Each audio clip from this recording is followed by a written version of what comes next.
Created with free version for non-commercial use.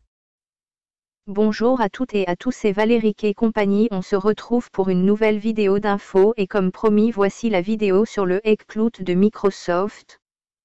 Bien décidé à ne pas se faire voler la vedette par Google et son Stadia du côté du jeu vidéo en streaming, Microsoft cherche à rassurer avec son projet xCloud en annonçant du lourd pour l'E3. Google a frappé fort avec la présentation de son service de cloud gaming Stadia. Phil Spencer, le responsable de la branche Xbox, le reconnaît volontiers dans un email envoyé à ses collaborateurs peu après la conférence de Google à la Game Developers Conference, GDC. Un message récupéré par le site Zorat.com et qui, en substance, vise à rassurer les troupes en précisant que la présentation de Stadia est en quelque sorte une validation du chemin sur lequel ils se sont engagés il y a 2 ans.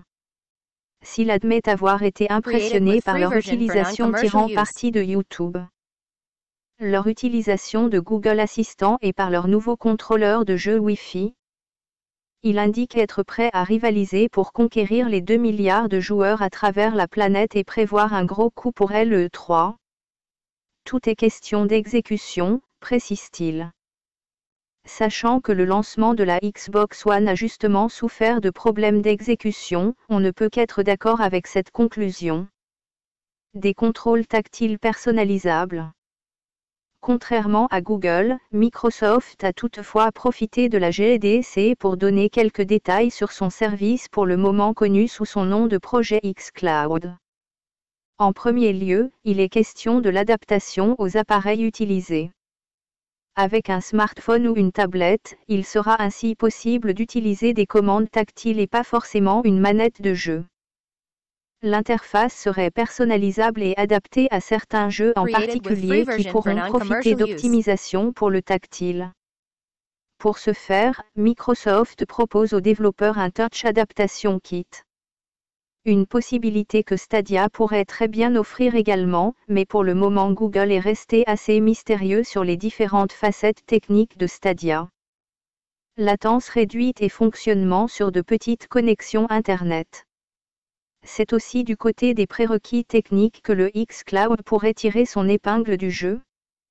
Dans un entretien avec Eurogamer, Karim Chaudhry, responsable du cloud gaming chez Microsoft, met en avant l'infrastructure Azure de Microsoft qui, bien implantée un peu partout sur la planète, permettrait de réduire la latence, citant pour exemple le data center proche de Washington avec lequel ces équipes parviennent à descendre sous les 10 ms.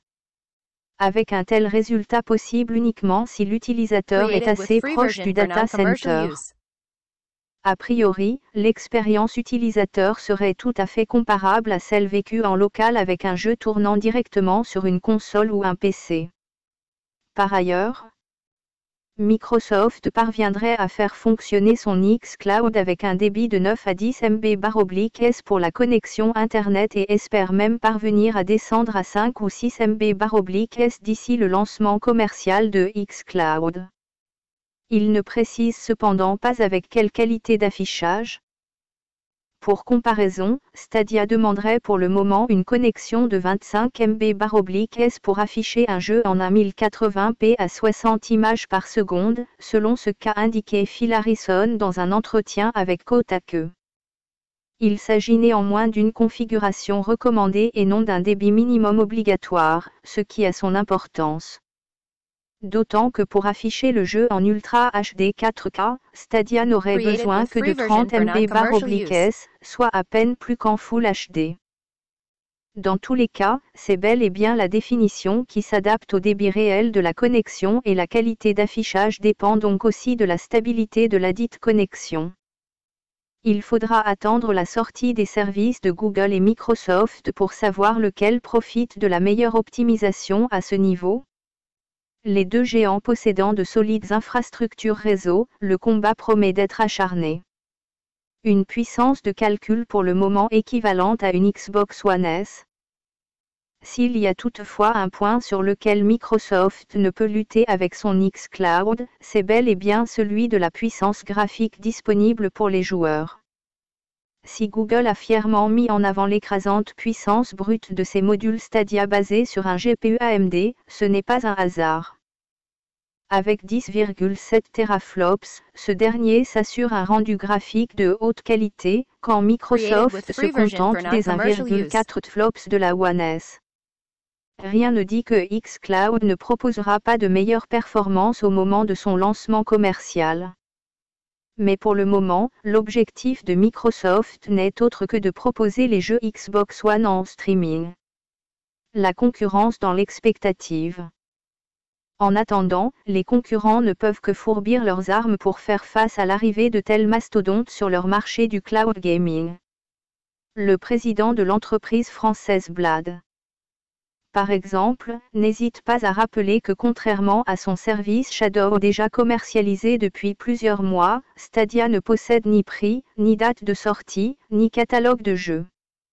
Et de préciser que les utilisateurs de Shadow peuvent déjà accéder à n'importe quel jeu, utiliser n'importe quel logiciel, quel que soit l'écran, ordinateur, tablette, mobile ou télévision, sans compromis sur la qualité et sans différence avec un PC local.